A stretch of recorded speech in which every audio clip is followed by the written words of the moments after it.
liderado por la Universidad Peruana Cayetano Heredia, y pidieron 12,5 millones, ¿no? Entonces estamos hablando de centros de excelencia, alrededor de debe ser pues como 50 millones y el anterior más de 60 millones de soles, ¿no? Bueno, ¿qué aprendimos con estas dos convocatorias? Que creo que es la parte más rica del análisis que hicimos.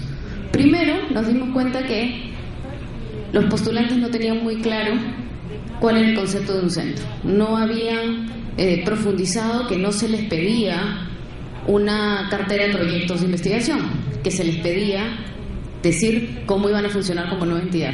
Entonces, todas estas universidades, centros de investigación, estaban felices porque decían 20 millones de soles para un montón de proyectos y pasaban por alto la gobernanza, la propiedad intelectual. Claro, presentaban un proyecto, pero no era la profundidad que se esperaba, ¿no?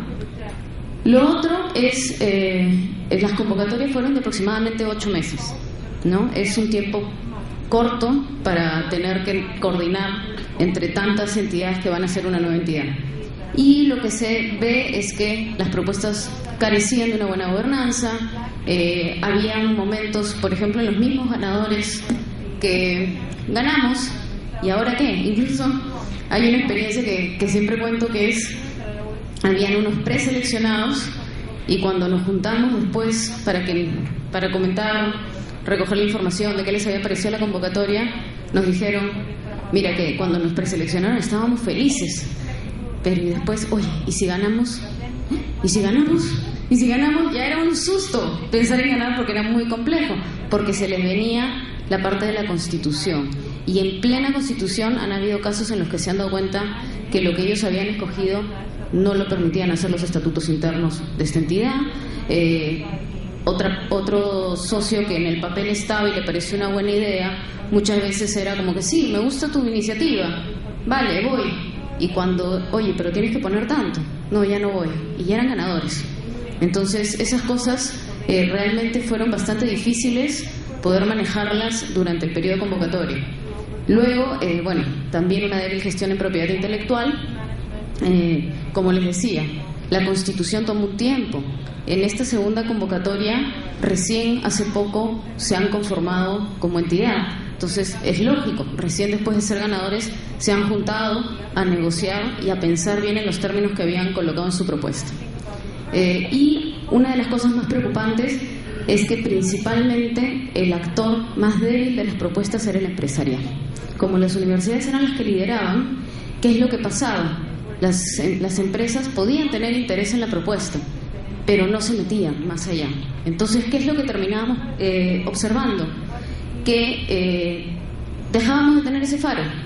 Era la empresa la que tenía que identificar si esa era una solución o no. No si era una buena idea necesariamente de investigación, sino si realmente le servía a la industria. Entonces, ese faro lo teníamos ahí un poquito chueco. Luego,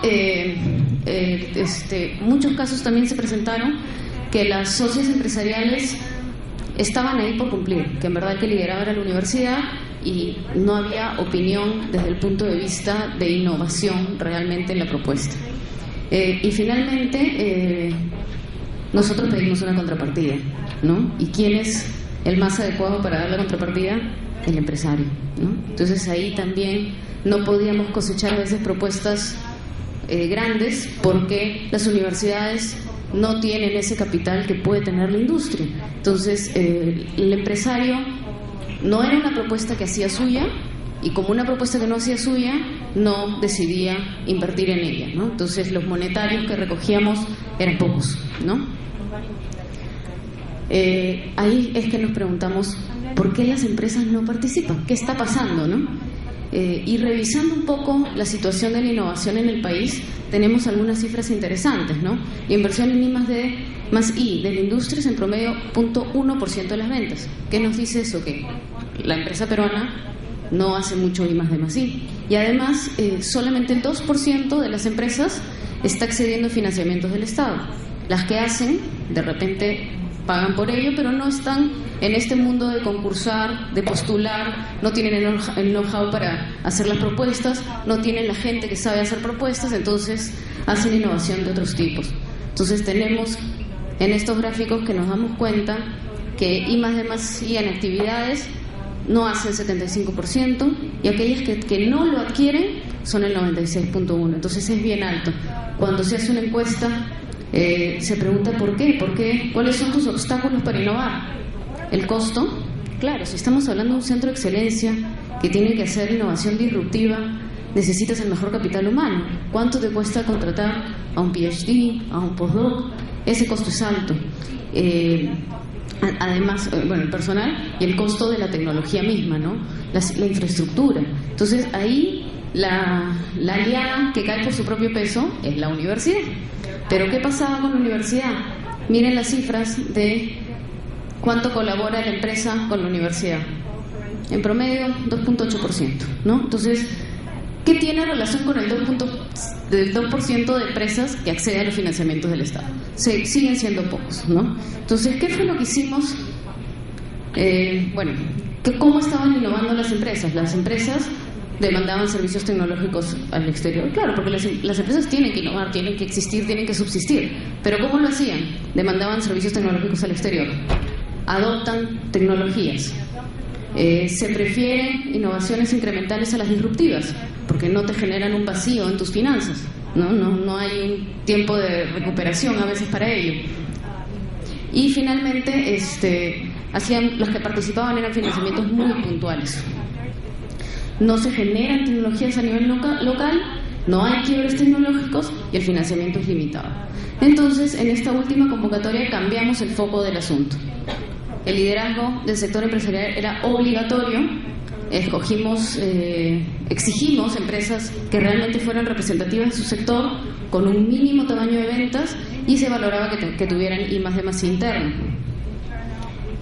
Se vendieron algunos beneficios que esto tenía, como el apalancamiento para hacer I+D+I, el derecho que iban a tener sobre los beneficios de la investigación, la posibilidad de contar con recursos humanos pagados por el Estado, altamente especializados, el beneficio tributario, que es una ley que me imagino conocen, sobre la inversión en I+D+I, que te permite un retorno, o sea, te permite exonerarte de 175% a la hora de pagar tributos. Finalmente, la imagen. La imagen fue algo que pesó bastante para algunas de estas empresas.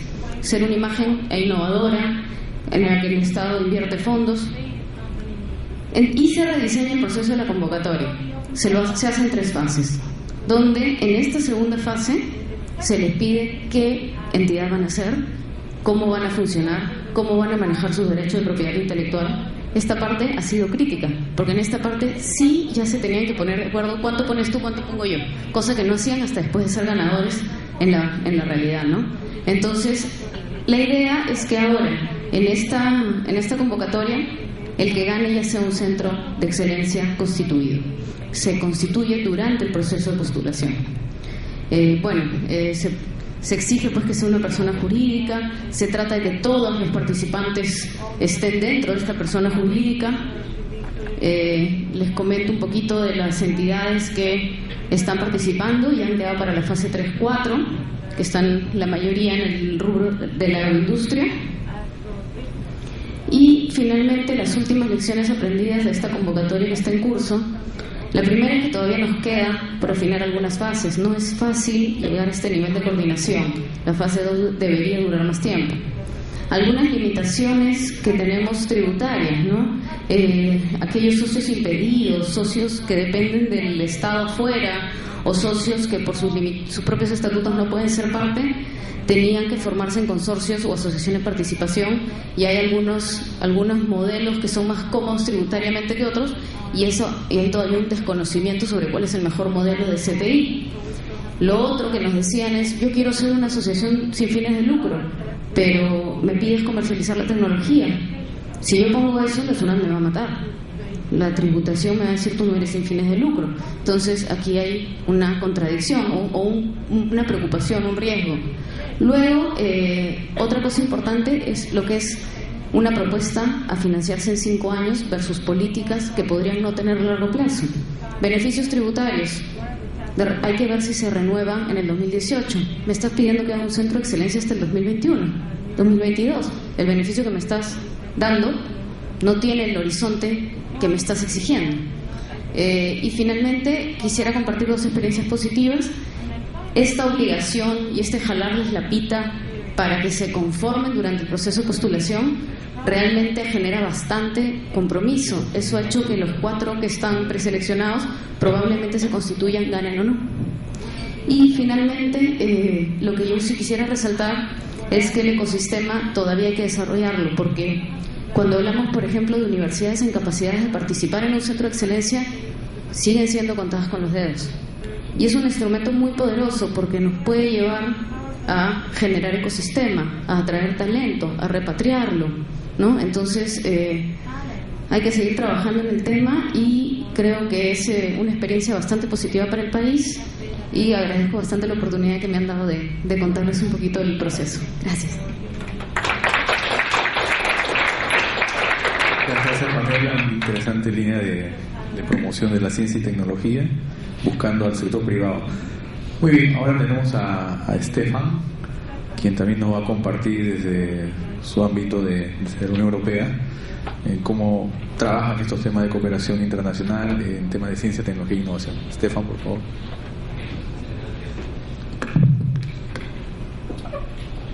Bueno, buenas tardes a todos.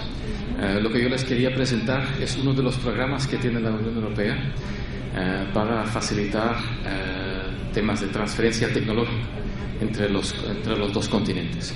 Es uno de los varios programas que tenemos como Unión Europea. Tenemos varios programas, algunos, por ejemplo, para facilitar el acceso de pymes europeos al mercado de América Latina, otros programas de facilitar el acceso de pymes de América Latina al mercado europeo, programas específicos de transferencia tecnológica, ¿verdad? Entonces, aquí voy a presentar el programa ELAN, que me parece el más relevante para el tema de hoy.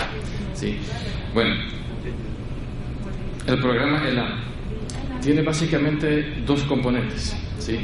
Un componente que se llama ELAN BIS, y es un componente que está más bien orientado a empresas de la Unión Europea, más bien pymes, porque las grandes empresas tienen más facilidades de tener acceso a información.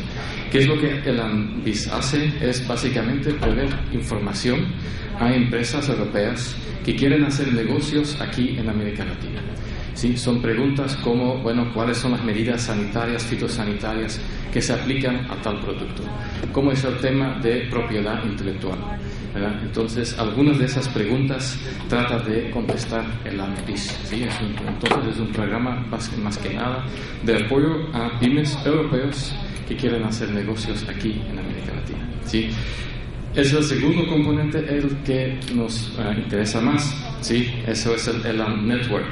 El ELAN Network básicamente es una plataforma que genera oportunidades de negocio basado en la tecnología. ¿Sí? Entonces ahí hay las 2 partes, el comprador, vendedor y la oportunidad concreta de mercado que se presenta. ¿Sí? Ahora, ¿cuál es el punto de partida de ELAN Network? ¿Sí? En primer lugar, es la constatación que, bueno, entre innovación y la aplicación real en el mercado muchas veces hay una brecha. ¿Sí? Hay muchos centros de innovación que generan soluciones fantásticas, pero el desafío es cómo implementarlo en la práctica, cómo hacer que las empresas lo utilizan en la práctica y que se convierte en servicios que benefician a los clientes. Eso es el punto de partida número 1. ¿Sí? El segundo punto